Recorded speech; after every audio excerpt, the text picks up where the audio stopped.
Welcome back everyone to another Downward Day. And a few weeks ago on the channel I talked about my opinions on the Phantom Menace. But before I finally move on to another topic, there is one little loose end that I still have to address. And it doesn't necessarily pertain to anything about the Phantom Menace specifically, but it more so pertains to a greater conversation about how we look at movies as a culture. So while I was doing research for the Jar Jar video on the main channel, I came across this podcast called The Redemption of Jar Jar Binks. And this is one of those professionally produced NPR-style podcasts where they have a bunch of sound bites and interviews and a narrator. There are 6 episodes in total, and overall the complete runtime comes out to around 3 hours. And I listened all the way through the whole thing, trying to come out of it with some insightful information that I could work into my script. I will say that there were a few valuable parts sprinkled throughout the show, particularly in the interview segments with Ahmed Best, but overall as a total product I can't say I recommend it. And that's because there's something about it that I found to be quite irritating, where when it came to telling the complete story of Jar Jar, I couldn't shake the feeling that the author was intentionally leaving stuff out. The whole thing seemed to leave a lot to be desired in terms of why exactly Jar Jar was hated in the first place. The author tries to attribute the negative audience reception towards Jar Jar on media influence and random online hate groups. And it really feels like the whole time they're just tiptoeing around the meat and potatoes of why exactly that response, such a negative visceral response, was elicited. In fact, this podcast almost tries to spin the Jar Jar hate as some kind of spontaneous spur-of-the-moment thing where a bunch of people just went along with it because it seemed fun. And maybe for a few people that might have been the case, but the overwhelming majority of fan backlash towards Jar Jar came from being deeply offended at the product on screen. There's really not much else to the story other than that. And to try to pin the whole thing on some kind of spur-of-the-moment internet fad, it really comes off to me as historical revisionism,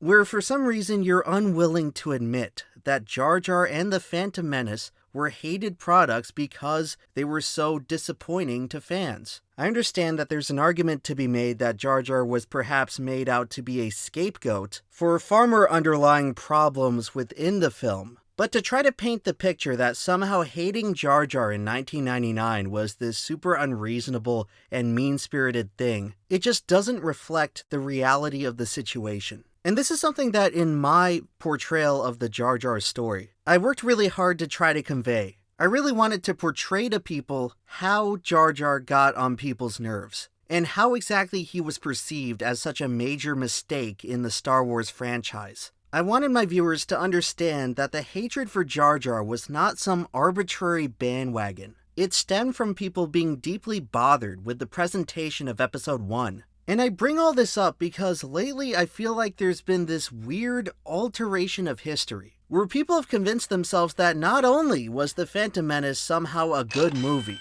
but that it was never even hated in the first place. Or that what little hate did exist for this movie was negligible, coming down to just some fringe group of internet trolls. And it's just so unusual, because this way of thinking is purely the opposite of what actually happened. The negative fan response for Jar Jar, the Phantom Menace, and the prequels in general were unequivocally real and widespread. It didn't just come out of some small contingent of trolls and contrarians. No matter how you slice it, a large number of people were not a fan of what was going on in the prequels. Far too many to simply hand-wave away and ignore. However, these days, it feels like it's almost not enough to simply ignore these people, but to actively go out and shame and discredit them for believing what they do. And again, to clarify, I'm personally not someone who hates the prequels to an extreme degree, but I can certainly understand why someone would hate these movies. But the more and more I see about this kind of discourse in the modern day, it's almost as if our culture has adopted this hesitancy to allow movies to be hated.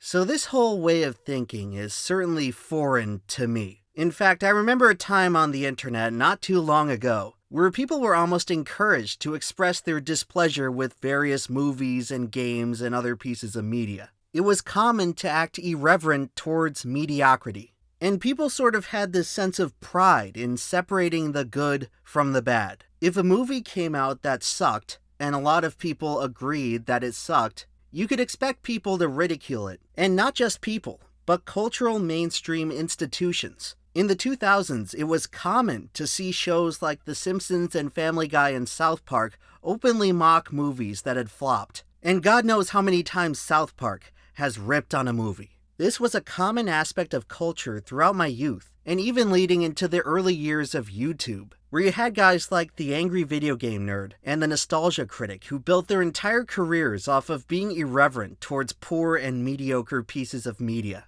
Hell, even when I was coming up the ranks on YouTube, there was a popular channel called I Hate Everything. So this idea of hating movies has always been around since the beginning of show business, but I feel like in the last few years specifically, something has changed in the cultural way that we view movies. Where all of a sudden, there's this growing number of people who feel that the act of hating a movie is somehow inappropriate and that it reflects poorly on you. You think it's cool to hate things, and it's not. It's boring. And it has increasingly become the case where you're no longer able to share a negative opinion about a movie online without a bunch of people lining up to tell you how the act of doing so somehow reflects this moral failing on your end.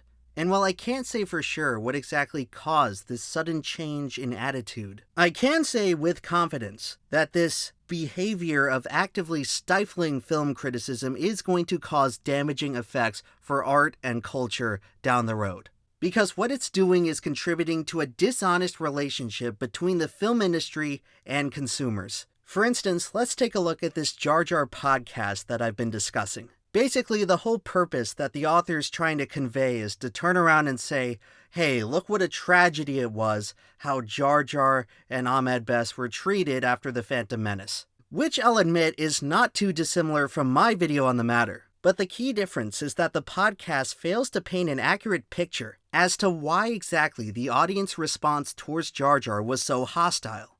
The author leaves out key information pertaining to the actual context of the media behind the whole controversy. If you were to listen through this show with no prior knowledge of the Star Wars franchise or George Lucas or the Phantom Menace or anything leading up to the controversy, you'd be led to the conclusion that all the anti-Jar Jar sentiment in 1999 was simply the result of one big temper tantrum from a bunch of angry, delusional nerds who didn't get their way. No, that kid wanted a Jar Jar doll. Kids like Jar Jar. Why? What about the Ewoks? Hey?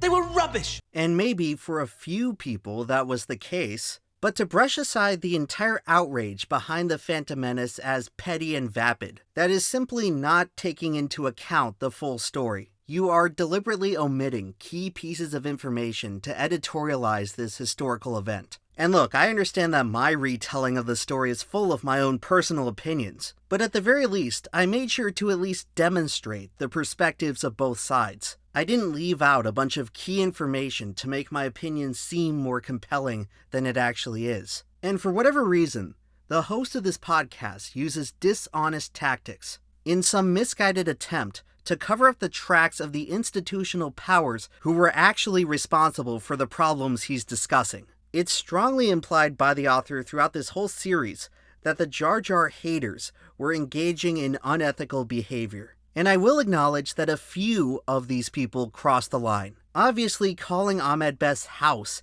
and leaving him hate messages on his voicemail machine is deranged behavior that should not be tolerated. But to try to imply that this lunatic fringe of freaks is somehow supposed to represent the entire Star Wars fan base is just an absurd and dishonest tactic. Sending someone death threats to their house is not at all in the same ballpark as posting a few memes online. And yet the author of the show wants to lump them all into the same basket, to bolster this implication that people hated Jar Jar because they were engaging in some kind of nefarious act, and that we're not allowed to extend them the benefit of the doubt.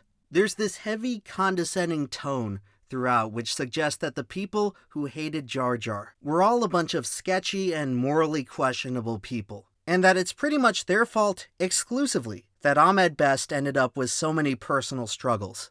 Oh, how convenient it would be if the story were that simple. All these bad things happen just because there's a bunch of bad people out there. And as long as we just chastise them for the bad people they are, that should make everything okay, right? And I don't know which of you out there needs to hear this. The act of hating a movie, in and of itself, does not make you a bad person. Hating Jar Jar does not make you a bad person. Hating The Phantom Menace does not make you a bad person. Hating the new Star Wars trilogy, or the Amazon Lord of the Rings show, or the last season of Game of Thrones does not make you a bad person. It is not, nor has it ever been, unethical for you to have a negative opinion about a piece of media that you feel in your heart of hearts sucks. In fact, it is your right and prerogative as a consumer to complain when a product you have purchased misses the mark. Because the story of Jar Jar and the Phantom Menace has nothing to do with a bunch of nerds getting spontaneously pissed off for no reason. This whole controversy can be boiled down to a group of consumers who were let down by a poor product. And I don't really understand why it has to represent anything beyond that. I'm getting real sick of people telling me that it's the customer's fault when billion-dollar corporations decide to put shitty products out on the marketplace. And over the past decade or so now, it feels like there's almost this consolidated effort to write off negative audience reception as irrational behavior, as if the consumer is too stupid to appraise the value of what's right in front of their own eyes. 10 years ago, a movie could just be called a flop, and that was that. The press could report that a movie was critically panned and move on with their lives. Oh, but of course, that process was way too simple. Because now, in the present day, whenever a movie comes out and sucks, you don't even have to admit that it's a failure. No.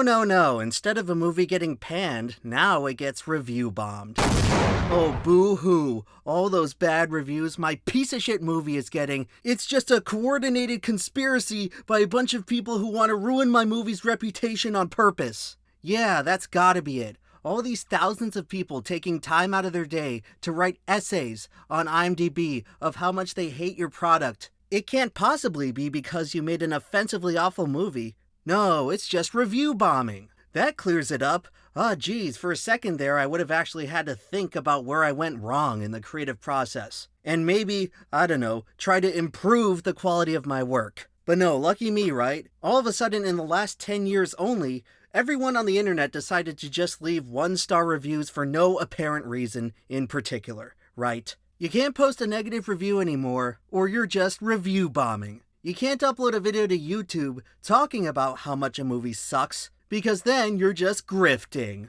And I understand that across the whole market of people complaining about movies on YouTube, a few people are probably just in it for the money. Like when someone such as The Quartering releases 70 videos complaining about Brie Larson. Yeah, at that point you're probably just preaching to the choir. But are we just supposed to hand-wave away the reason for why that choir exists in the first place? Do you think someone like Mahler could get an audience of millions by complaining about Star Wars over and over again if those people, those viewers, didn't care about what was being said? If the criticism of these movies didn't resonate with them as well? And you can question the intention behind these YouTubers all you want. But the fact of the matter remains that this traffic exists for a reason. And I really don't think that millions of people would click on these videos if they didn't agree with what was being said. And this same logic applies all the way back to 1999 when people were posting angry memes about Jar Jar. People weren't doing it just to do it. There was deep-seated emotional hatred behind it all. Hatred entirely stemming from a product which many found to be unacceptable. And I find it quite ironic how much of Hollywood's business model at this point is reliant on whipping up these armies of sycophantic fanboys. All the profit and revenue and merchandising sales from these franchises are driven at their core from a dedicated group of die-hard fans. The people that you as a business can rely on to return time after time, to keep buying the movie tickets, to keep paying month after month for the streaming service to watch their favorite show of who knows what. You as the executive sitting up there in your ivory tower, counting all the beans, and pompously boasting to your investors about, oh, our quarterly profits are up 8% year over year. Yeah, genius, that's all well and good. Where do you think it all comes from? Who exactly do you think supplies all that juice for the gravy train?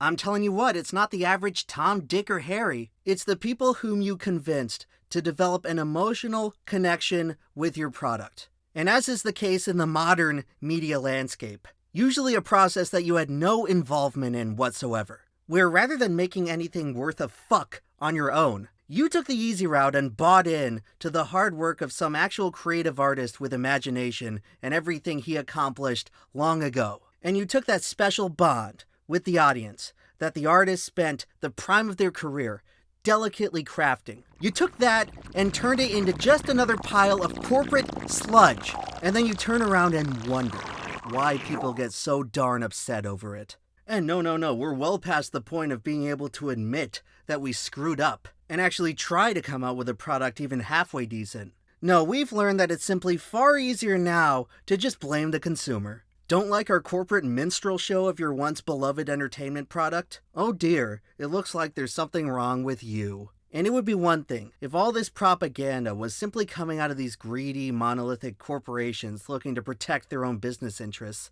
But what's especially disturbing about this whole thing is that this mindset seems to have seeped into the consumer base itself. All the mental gymnastics and gaslighting damn well ended up working on some people. Where whenever you have another one of these spectacular corporate failures coming out on the market, you now have people lining up to tell you that you're not a true fan for complaining about it. Where if you have reservations about this new direction that your favorite brand is being pulled towards, that you must have never really liked it in the first place. These greedy pigs have now tricked people into running damage control for them. They tell you to shut your mouth and let people enjoy things. Okay, Mr. Positivity, how about I tell you to let people hate things?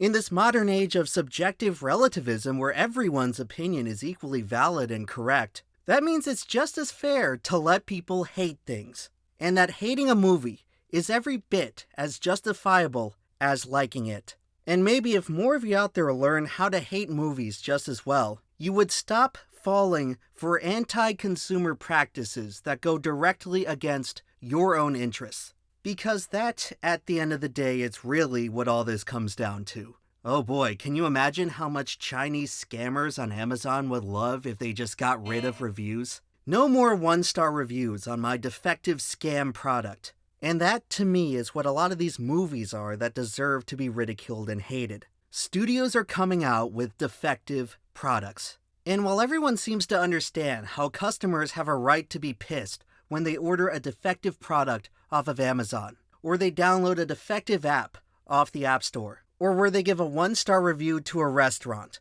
where the chef spits in your food, all of a sudden when you're talking about movies and TV, you're just supposed to sit back and let people enjoy things. It's all of a sudden no longer okay to complain about your defective product. So I guess my whole point with all of this is to say that negativity matters. And when you see a huge negative reception to something, it should be treated like a bunch of alarm bells going off in your ears. You have to realize that people don't choose to react negatively to things, at least not in an overwhelming number of cases. This response comes out of instinct, out of a gut feeling. It's not based on some kind of premeditated conspiracy to tarnish the reputation of some movie. And maybe when the negative response is limited to just one or two people, then you can chalk it off to contrarianism or maybe someone having an exceedingly personal reason for hating something. But when the number of disgruntled customers reaches into the thousands, that is the point where at the very least you have to start paying attention. And again, you don't have to become part of a hive mind and hate something just because others do as well. You are free to enjoy things and like products that other people hate. But don't sit there and act like the hate doesn't exist, or that it shouldn't exist, or that anyone who does hate this magical product is not sound of mind. I understand that there are many out there who are afraid of being perceived as a negative person. They don't like what negativity implies on their character. But when you're talking about the institutions of society, and this doesn't just apply to arts and culture, it applies to the economy, business, politics. Negative feedback is the most valuable feedback that anyone is going to get, because without negativity and criticism, nothing has any room for improvement, and there is no progress to be made. So just keep that in mind the next time someone tries to shame you for having a negative opinion about a movie. Negative opinions are natural, and they're oftentimes a hell of a lot more useful than the alternative.